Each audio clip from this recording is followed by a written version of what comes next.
Add a Twist, Scientist by Andrea Beaty. Illustrated by David Roberts. Ada Marie said not a word till the day she turned 3. She bounced in her crib and looked all around, observing the world, but not making a sound. She learned how to climb and made her big break, with a trail of chaos left in her wake. She ran through the day, chasing each sound and sight, and didn't slow down till she conked out at night. Her parents were frazzled, but tried not to freak, as Ada grew bigger and still did not speak. Clearly, young Ada, with lots in her head, would have something to say when it ought to be said. That's just what happened when Ada turned 3. She tore through the house on a fact-finding spree and climbed up the clock just as high as she could. Her parents yelled, "Stop!" as all good parents would. Ada's chin quivered, but she did not cry. She took a deep breath, and she simply asked, "Why? Why does it tick, and why does it talk? Why don't we call it a granddaughter clock? Why are there pointy things stuck to a rose? Why are there hairs up inside of your nose?" She started with why, and then what, how, and when. By bedtime, she came back to why once again. She drifted to sleep as her dazed parents smiled at the curious thoughts of their curious child, who wanted to know what the world was about.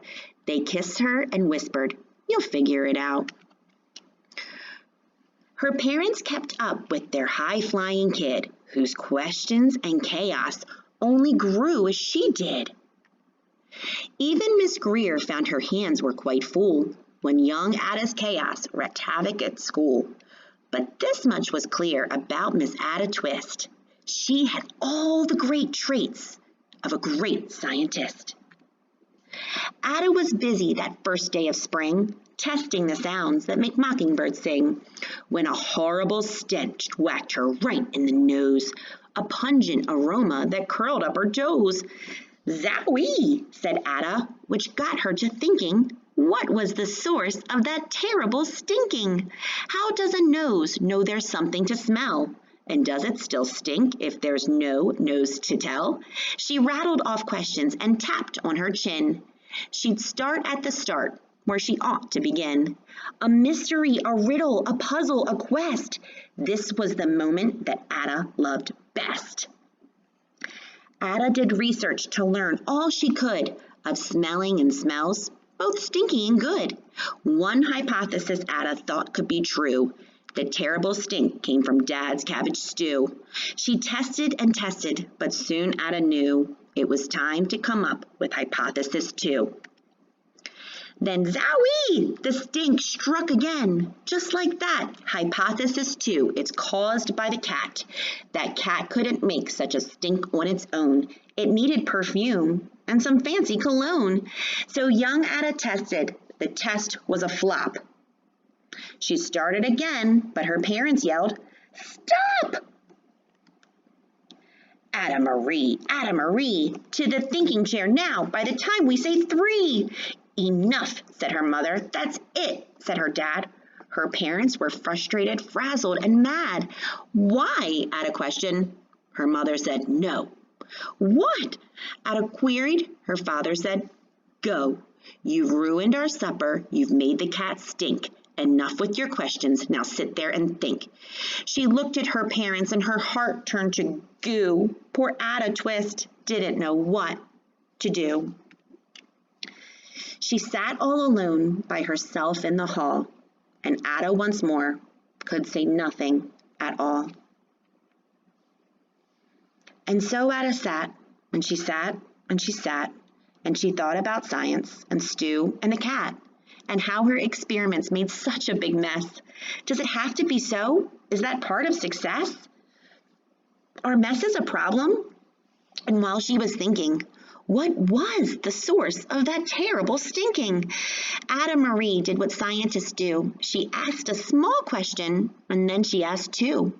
And each of those led her to 3 questions more, and some of those questions resulted in 4. And as Ada got thinking, she really dug in. She scribbled her questions and tapped on her chin. She started at why, and then what, how, and when. At the end of the hall, she reached why once again. Her parents calmed down, and they came back to talk. They looked at the hallway and just had to gawk.